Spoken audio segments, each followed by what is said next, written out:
Welcome, Crafty fam. I'm so glad you could join me here today. If this is your first time, welcome. I hope you like what you see and you'll hit that subscribe button and that little bell to notify you every single time I upload a video.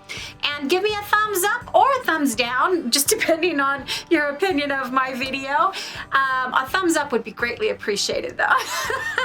And if you're returning, I adore you. Thank you so much for your support. It really tells me you guys like what I'm doing. And if you guys decide to try any of these next projects or any of the projects in my previous videos, then please follow me on social media, my Instagram, Facebook, those are linked down below. Send me a picture, a DM, contact me, let me know how you're doing. I would love to get to know you better. And these 3 projects are for spring. This is the second video in my spring series. And you know, I've been waiting all winter long for this spring series because I love flowers, and any chance I get to throw a little pink into my decor, I'm all up for that. So I'm super excited to start bringing you these following videos, starting with this one. So let's get started.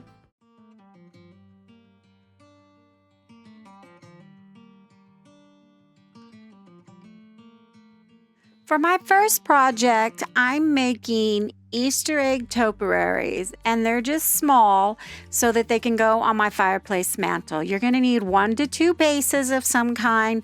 I just used some candlesticks that I had redone prior to this when I had another business that I had done it for and they were in my stash.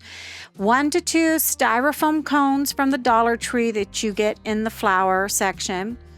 Green paint of some kind. I used Waverly's chalk paint in celery. You can use any kind of green paint you like. 2 to 4 bags of small foam eggs from the Dollar Tree. 1 bag of Dollar Tree moss. A cutting board and a cutting tool, a paintbrush, glue gun, and spray adhesive. So I started by painting the foam cones green. This is to disguise the white cone in case the moss doesn't fully cover the cone. In spots, I wanted to make sure you couldn't see any of the white cone. While those were drying, I took my eggs and I just started to cut each one in half, right down the middle. Now you want to make sure that you leave at least 2 eggs whole if you're making 2 trees. And you're going to need at least 4 bags if you're making 2 trees, because I wound up using a little over 3.5 bags for both trees. So I chose 2 bags of solid eggs and 2 bags of the striped eggs from the Dollar Tree. Now, please remember to use all safety precautions and only adults cut the eggs, because when you're cutting them, it can be very sharp and I don't want anybody to get hurt. Once your eggs are cut, then you're going to set those aside, and I took my cones and I glued them onto my bases. Now, it's optional if you want to glue on your moss first before you do this step, or if you want to do this step first. I almost think it would have been better to put the moss on the cones before I did this step. However, this is just how I did it, so it wound up just fine. I didn't have any problems. Now, to adhere your moss to your cones, you're going to want to spread your moss out on your work table. Now, I suggest using a pan that you use for crafting or a plate of some kind to put the moss in, because this can get very, very messy. I had the paper on my top and I just used that to clean up with afterwards. But you want to have something down there to lay your moss on so as not to create a big mess on your crafting table. You want to take your spray adhesive. My favorite is the Elmer's removable spray adhesive, which means that if you tack something down, you can pick it up and move it before it's dry. I think it has a great tack to it, and once you learn how to use it, it works fabulously in all kinds of different projects. You want to spray your entire cone all over with the spray adhesive, and then you want to take it and you want to roll it in the moss that you have laid down on your craft table or your plate, and you just want to start packing it on there. So you roll it, and then once it's got a good amount of moss stuck to it, you take your hands and you just push it down onto the cone. Then once that's done, you want to take it and just keep putting moss onto any sections that might have missed the moss originally. So you just keep putting it on there, and you might need to take your spray adhesive and just, give it a little shot of adhesive here and there, and then take your moss and adhere it so that you get it completely covered. And then I wanted the bottom of my cones. You can skip this step if you want to, but mine are going to be on my fireplace mantle. So I wanted them to be completely covered in case when you're looking up at the mantle, you see underneath them. So I went ahead and I placed the moss underneath my cone around that candlestick as well. Once your cones are completely covered in moss, then you just take your eggs and you start at the bottom of your tree. And now remember, I learned the hard way. If you guys have any kind of finger protectors or you use tweezers to do this, please use something to protect your fingers from the hot glue. I learned the hard way because I wasn't using my finger protectors and I had them. And I was holding one of the halves of the eggs, and I put a big dollop of glue on there, and then I dropped the egg and it fell onto my other hand, and it really burnt like 3rd degree on one of my fingers. And my fingers are usually pretty tough, but this was pretty bad because it was a large dollop of glue.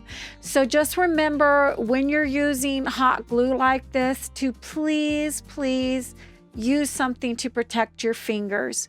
And so once you've got your finger protections on, then you take your half eggs and you go ahead and you put glue onto them or onto the tree. And then you start at the bottom and you just start placing them. Now I alternated my eggs from solid to stripe. And I just randomly put the colors on, just making sure that I didn't have a yellow with a yellow, a blue with a blue, a pink with a pink, so on, just so that it would be a variation of colors when you look at the tree. Now, cutting the eggs is purely optional as well. You could just glue full eggs. In the video that I saw, I think she put the full eggs on to the tree. It was Olivia's Romantic Home. That's who it was. I will link her video below so you can see how she did it. And she just put the full egg without cutting it onto her little trees. So you could entirely skip the step of cutting them if you wanted to. I just wanted to cut them. That was just my preference. So you start at the bottom and you just work your way up. And I believe it was like 5 rows that I wound up with on this tree. For the top of the tree, remember when I told you to save at least 2 eggs? That's what we're going to use for our topper. Now, these cones come with a flattened top. They don't come to a complete point on the top, and I believe that's when you're crafting with them so that you can put flowers in the top or you can put a topper. And so we're going to use that whole egg as a topper, and I just removed the ribbon from it, put a dollop of glue on top of the tree, and then put down my egg and held it there until the glue took hold. And voila, you have a beautiful Easter egg topiary or mini tree. And I made 2 of them, one for either side of my mantle, and they look beautiful. And I think they're going to be a wonderful decor for years to come.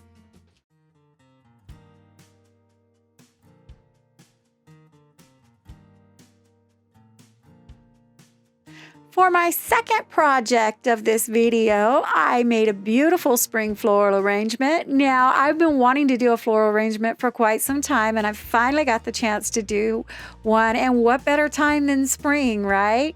So for this arrangement, I used one of the metal galvanized flower pots at the Dollar Tree with the little French saying on the front. I think these are gorgeous, and I love anything French.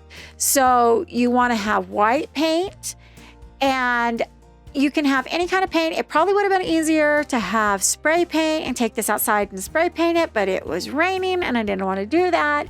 So I took Waverly's plaster, color plaster in their paint, and I went ahead and I painted mine the entire surface, and I painted the little rim around the bottom. I didn't paint the bottom, but I painted the rim around the top, and then I painted about a quarter of the way on the inside rim of the pot. And the reason why is because I wanted it to look white. If anybody was looking at the arrangement and they could see the edge of the inside, I wanted it to look like an authentic enamelware, so I wanted it to look white.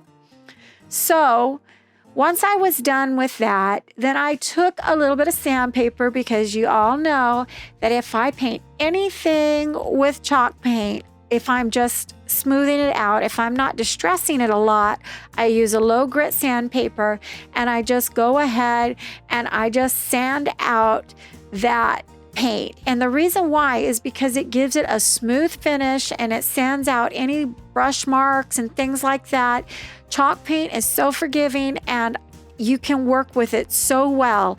If you don't have sandpaper, you could put a little bit of water on your brush, not a lot, and just smooth out your paint that way as well. But I prefer the sandpaper. And where those words were, where it had that little French saying, I wanted that to stand out a little bit. So I just took my sandpaper over those raised words and I distressed it a little bit, just so that that metal showed through and it would just make it stand out a little bit more. Once I was done with that, I took a Sharpie, and the Sharpie had a fat tip on it, a large tip, and I started on the top, and I just started to edge my way around that pot. And I'm just coloring it black, because enamelware typically has that rolled back lip. Black lip.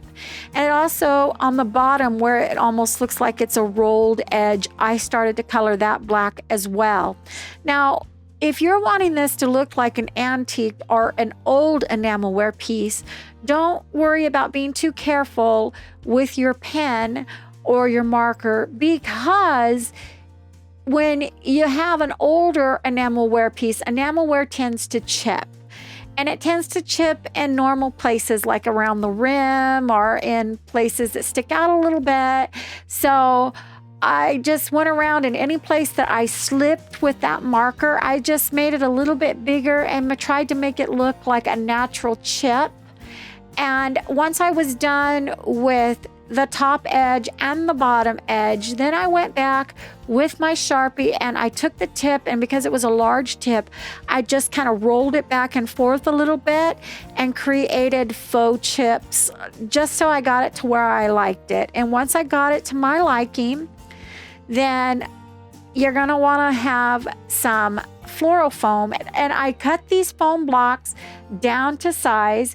And what I mean size is you want them slightly big. You don't want them to fit too loosely inside your pot.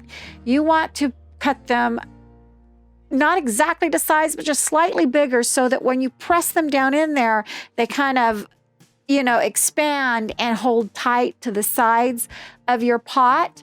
That way you don't have to use adhesive, and when you move it around, it's not going to fall, your arrangement's not going to fall out. Once that was done, I took some spray adhesive. Now, this is not my favorite. It's not Elmer's. I ran out of Elmer's on the previous project, but I had this left over from, I bought it a long time ago, and it's not my favorite, but it's what I had, so I used it. And I just sprayed down the top of my foam because it was white, and I wanted to cover that white with greenery or some kind of a mask to mask that whiteness and make it look more floral friendly. Now, the Dollar Tree foam or floral foam is green. So you might not have, you can probably skip this step if you have green floral foam, but I didn't. So I had the white and I just covered that up. Now, this was a little bit more difficult than on the previous project because this Loctite is not as tacky, I don't feel, as the Elmer's. So I sprayed it on there and then I placed my moss on there, and as I was pushing it down, I realized the moss was still coming up.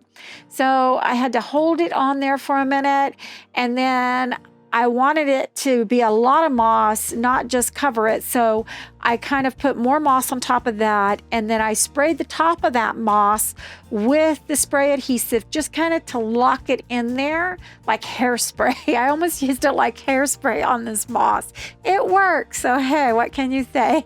So once I was done with that, then you're going to want to have flowers. You're going to want to have some greenery and some baby's breath as filler. Now, my flowers were not bought at Dollar Tree. I do have Dollar Tree flowers, and I think they're beautiful, and there's nothing wrong with them, and you can use Dollar Tree flowers if that's what you have or you like. I fell in love with these. These were bought at Walmart, and I just thought they were so beautiful, and so I just on a whim picked them up. They were $5.95 for the bunch, and I only needed one of the flowers to make this arrangement. And then I threw in some greenery and some baby's breath from the Dollar Tree. And I also, in the end, I think I wind up sticking in some berries left over from my Christmas stash. And so I like to clip apart my flower bundles. Now, you don't have to do this. There are ways to stick your flower bundles into foam or into a vase and pull them apart and then arrange them, and they look just beautiful. But I myself, I feel like I have better control over the arrangement if I just clip them at the base, and then I just toss the base, and then I just use the individual flowers on their individual stems. And I just started with that little bit of greenery, and then I took my flowers and I snipped them apart, and I just started putting them in to my liking, arranging them at different levels of height so that I have a variance there and it looks more natural. And then I stepped back and I look at it, and I decide where I want to put baby's breath, where I want to add some more greenery, just little spots that look bare to me. And so I just start adding that. I think I wound up having some ivy that I had from the Dollar Tree that I stuck in the bottom there because it looked a little sparse. And I just like my arrangements to look really, really full. So you can arrange it however you want, and just make it to your liking. Just remember that when you're crafting, it's all about how you like it done. Unless you're selling it to other people or creating it for someone, remember, it's all about your creation, your artistic eye. And voila, there's my beautiful spring floral arrangement.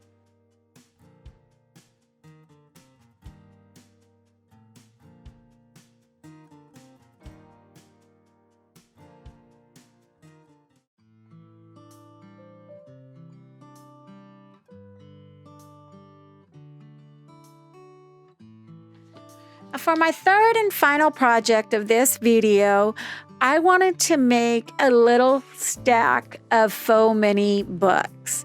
Now, I seen somebody else do this, and I'm so sorry. I looked for the video and I could not find it, and I don't remember who showed me to do this. So if you know who it was, please leave it in the comments so that I can correct it and give credit for the idea to her. But I thought it was so cute, and I'm always looking for different things to put on my little tiny mantle or on a tiered shelf because, a tiered tray, because, tiered trays aren't that big and you always need little things. And I thought this is just a cute idea.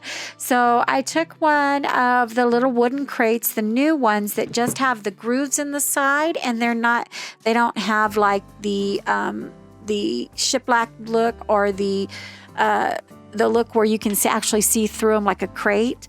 And so I bought one of those and I painted it in the Waverly Ballet slipper. Now, I just painted it the solid color. And once I was done with that, I wanted those grooves to stand out because I wanted it to look like a stack of books. And I wanted to create a faux shadow, just like you can see where one book ends and the other one starts. And so I took the Craft Smart acrylic paint that I had bought in a package. I think I bought a package at Dollar General for, I don't know, they were like $5. And it was called Bright Pink. And I just took a little tiny brush and I just painted on the inside of that groove. Now, don't worry if you get outside that groove because it's paint. You can always paint over it. And I did. I got it on the outside and I just took some of the Waverly Ballet Slipper and painted right over that until I just wanted that bright pink just in that little groove, just to give it the definition so that it looks like 3 little books stacked on top of each other. Now, while I was trying to think of what to put on the spines of my book, I was looking around and I was trying to figure out if I was going to use Cricut or if I was going to hand letter it. And I just decided to use some rub-ons that I bought from Crafter Square at the Dollar Tree. And they had this one of positive words. And so I looked around in there and I found live, love, and laugh. And so I like those 3 little words together. And so they are different fonts and I loved that look as well. And laugh was a little bit bigger than the other 2. And I knew it would overlap, but I had an idea and I thought it'd be okay. And so I just took my Cricut tool and I placed the words where I wanted them to go. Once I had them where I thought they looked good, then I placed them on to my project and I just used my tool to scrape them on, just to rub them off. And when I got to laugh, it overlapped like I thought it would on the L and the H. And so what I did was I took that little tool and I just pushed it down into that little groove and moved it back and forth a couple of times and it broke off those letters. So I had part of the H or part of the L and part of the H on the second book and the rest of the word on the third book. And I was okay with that. I thought it looked cute. Now, once I was done with that, I was thinking of what else to dress my book up with. And I know that, I was going to put something on the spines of the book. And I just decided on a little shoestring bow, a little simple bow, like as if you were tying your shoe. And I was looking at it and of course I thought, it needs more. I want it to be a little more springtimey. So in my rub-ons, I had some with birds on them and I thought that would be really cute for springtime. So I got one of those little birds and I cut it out and I placed it on the second book and the tail overlapped onto the first book, but since I was overlapping anyway, I used the tool to do the same thing I did with the word laugh, and I just, broke the tail so that part of it was on the first book and the rest of the bird was on the second book, and I think it looks adorable. I mean, it doesn't look like individual books, it looks like they go together, but for my first time making faux stacked books, I think it looks adorable and I think anybody could do this, even kids could do this. It was just a real simple project. You can dress it up all kinds of ways and I love it. I think it's a really cute, fun idea. All right, Crafty fam, I hope you liked what you saw and I hope you'll give me a big thumbs up. It really helps the algorithm. It helps Facebook know that you liked what you saw and they will suggest my video more often, as well as it lets me know that you guys liked what you saw. If you haven't hit that subscribe button, please do so now and that little bell to notify you every single time I upload a video. Thank you so much for watching this video and for your support. Also, if you guys want to see what I'm up to behind the scenes as well as get to know me and my family a little bit better, then you guys can follow me on social media. Those links are listed down below in the description box. Just go on over to Facebook and Instagram, mainly Instagram, that's my favorite, and follow me there, DM me, get to know me. I would love to hear from you. I would love to see the pictures of what you guys are doing. And that's all for now. Thanks for watching.